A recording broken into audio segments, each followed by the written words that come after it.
Era uma vez um gato é um dos episódios duplos de Chaves. Isso aqui foi feito em 1975 e chegou ao Brasil em 1988. Depois disso foi reprisado inúmeras vezes.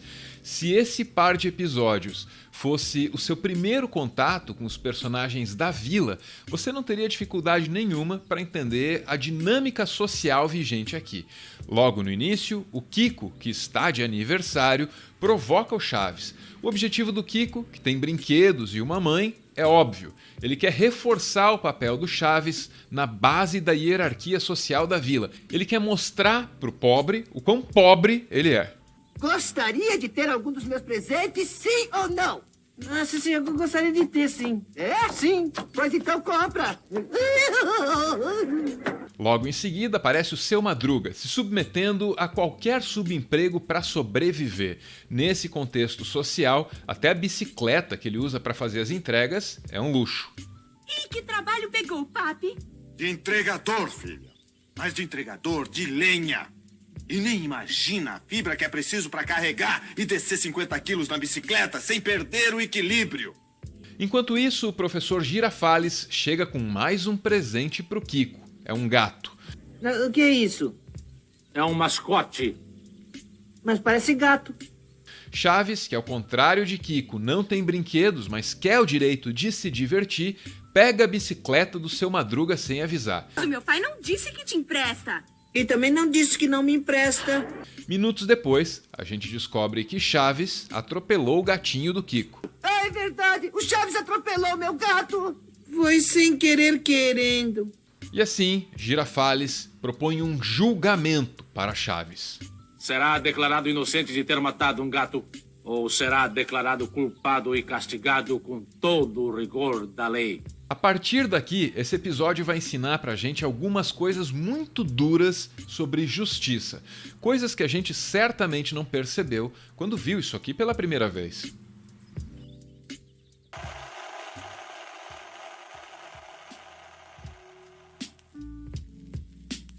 Nem mesmo as necessidades mais básicas do Chaves são supridas. A moradia dele é precária e, normalmente, a audiência é confrontada com a fome do Chaves. Chaves, não me diga que você comeu todos os churros. Digo, você estava com muita fome, não é? Se o Chaves não tem acesso nem à moradia, nem à alimentação direito, é claro que ele também não vai ter acesso ao lazer. Estando nessa situação, é de se esperar que o Chaves não resista e resolva dar uma volta com a bicicleta que está ali dando sopa.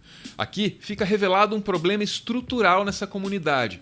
É verdade que aqui ninguém é rico, só que o Chaves é quem está na situação mais precária, mais crítica. Aí ele faz o que ele pode para sobreviver, mas costuma apanhar de todo mundo. Quando o Chaves reivindica para si o direito ao lazer, aí ele vai parar num tribunal, que como logo a gente vai ver, é bastante suspeito. É triste, mas não é só ficção não. O Brasil tem uma população carcerária de mais de 800 mil presos, um número que triplicou desde o ano 2000. Mais da metade de todo esse contingente foi parar atrás das grades por algum tipo de envolvimento com drogas ilegais ou então por roubo. E isso revela que, assim como a Vila do Chaves, a nossa sociedade tem problemas estruturais que não são questionados na hora de julgar e encarcerar.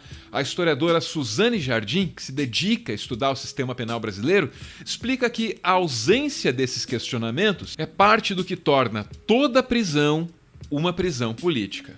Quando a gente aponta que toda prisão é prisão política, é mostrar que cada pessoa lá dentro é um enviesamento político por ela estar. Porque cada pessoa que acaba na prisão, ela poderia não estar lá por uma série de outras escolhas, né, que tem ali nessa estrutura, mas que acabam não acontecendo. Porque numa sociedade punitiva, a gente prefere simplesmente punir o ser do que pensar nos problemas estruturais que acontecem.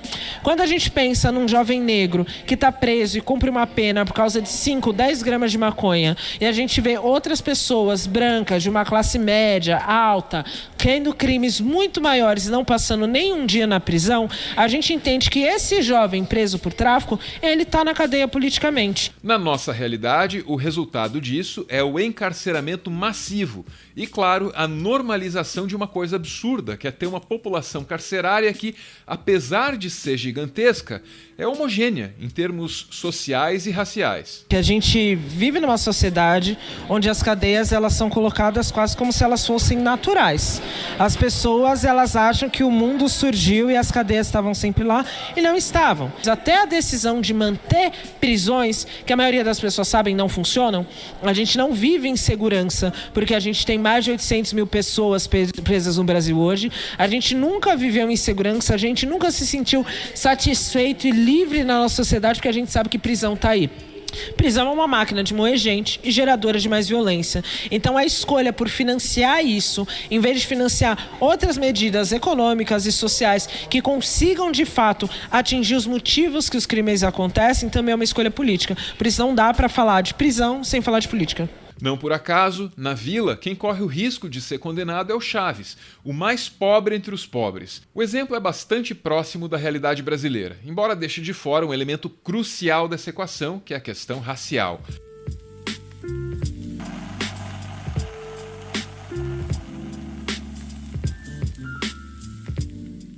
A primeira coisa suspeita no julgamento do Chaves é que ele acontece na casa da mãe do Kiko, que é a pessoa supostamente lesada pelo Chaves. Aqui fica implícito que as classes dominantes detêm o controle do judiciário. Essa impressão é reforçada pelo fato do juiz ser o professor Girafales, alguém muito próximo da família do Kiko.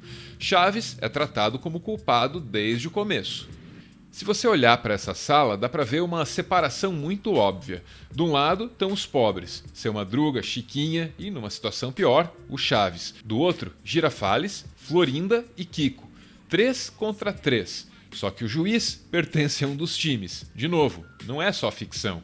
Caso você acredite mesmo que o direito é essa instituição apolítica, sem julgamentos anteriores, que é totalmente neutro e superior e tudo mais, sem nenhuma afinidade política, se você acredita nisso, então você também acredita que os operadores do direito são pessoas, sei lá, extra-humanas, vindas de outro universo, ou talvez nascidas da combustão espontânea. Elas têm um cérebro gigantesco, um QI maior do que o do Roger, sabe? E aí elas têm esse poder incrível de decidir o que é bom e do que é ruim, sabe? Olha como elas são superiores, elas têm isso. Ou seja, se você acredita nisso, você acredita que operadores do sistema de justiça criminal são super-heróis. Já deve ter ficado claro, Chaves não tem a menor chance. O contexto dele não vai ser considerado, a palavra dele não vai ser ouvida. Chaves tem tudo para ser condenado, a não ser que ele possa expor a corrupção de todo o sistema até derrubá-lo. Então eu atropelei o gato para desviar do homem que estava feito bocó na rua vendo a dona bonita. Digo quem era esse homem? Não precisa. Nesse momento, Chaves consegue interferir naquela política que guia o julgamento dele. Chaves expõe uma fratura, uma traição e ameaça destruir a coesão das elites que conduzem o julgamento dele. Chaves, assim, desmancha o injusto e corrompido sistema penal da Vila. Essa parte, infelizmente, é só ficção. Não quer que eu conte Declaro quem... Chaves inocente e encerro o caso.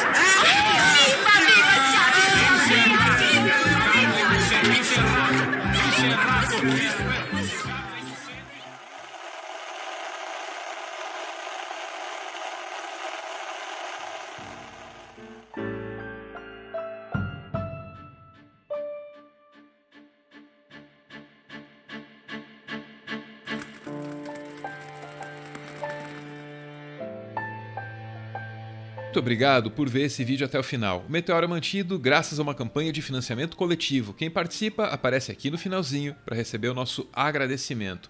Hoje a gente vê aí o Felipe junto com a Ada, esposa dele, que está de aniversário nesse dia 11 de julho.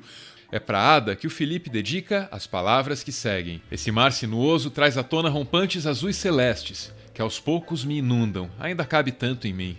A luz única no quarto. que de tanto requerer atenção, somente coadjuvante se torna, pois a silhueta, maravilhada, evidenciada, aclamada, toma para si o protagonismo, inédito aos meus olhos. Visão amada. Beijo, gente. Valeu!